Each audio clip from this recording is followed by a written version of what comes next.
Welcome to the Rim Break Rodeo. We hope this video helps.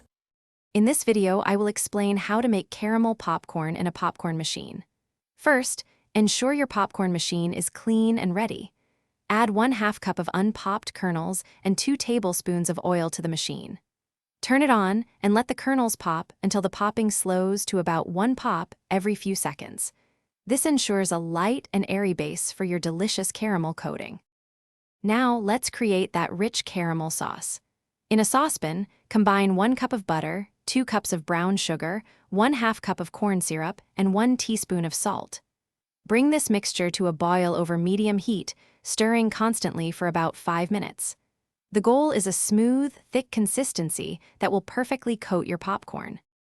Once your caramel sauce is ready, carefully pour it over the freshly popped corn in a large, heat-safe bowl. Use a sturdy spoon or spatula to gently stir and fold the popcorn, ensuring every kernel gets a generous coating of that warm, gooey caramel. Work quickly before the caramel cools too much. Finally, to achieve that perfect crunch, spread your caramel-coated popcorn onto a large baking sheet.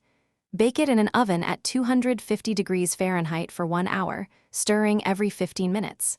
This step helps to crisp up the caramel.